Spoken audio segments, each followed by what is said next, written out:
Hallo zusammen und willkommen zu noch einem weiteren Unboxing von EMK. So, heute haben wir ein schönes Produkt da aus der Royal Canadian Mint. Ein paar Details da über die Münze für heute. Und fangen wir jetzt an, schauen wir auf diese schöne Münze.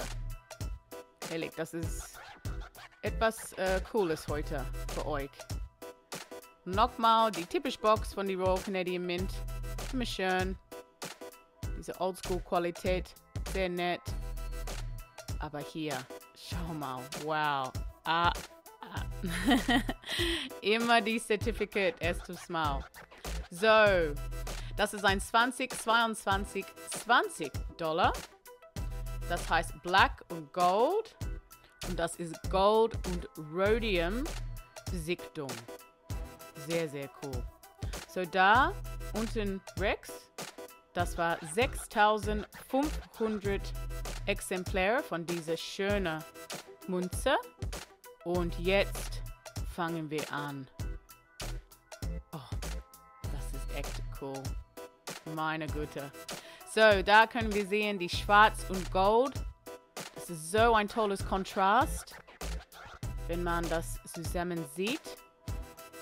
Und das hat ein kleiner Yin und Yang Symbol. Und das passt so gut mit dem Thema.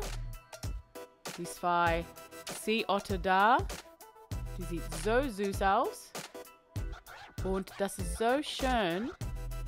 Wenn ich drehe das rum, ganz kurz, da, kann man das Wasser sehen. So diese zweite Seeotten, die kuscheln ein bisschen ins Wasser. Und dieser Kontrast, das ist echt cool. Muss sagen. So schön. Und dann die kleine Gesicht. Oh, so süß. Echt süß. So, immer Qualität aus die Royal Canadian Mint.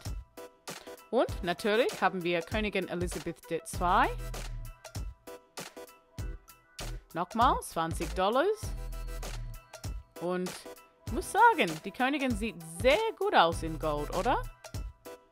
Das ist so schön geprägt. Mano. Immer Qualität aus der Royal Canadian Mint. Und die Seeotten passt sehr gut mit dieses Thema Yin und Yang. Weil die Seeotten arbeiten viel am Tag, aber trotzdem, die finden immer ein bisschen Zeit für Spielen und Kuscheln. Und das ist die perfekte Balance. Sehr, sehr nett. Black und Gold. Wunderbar.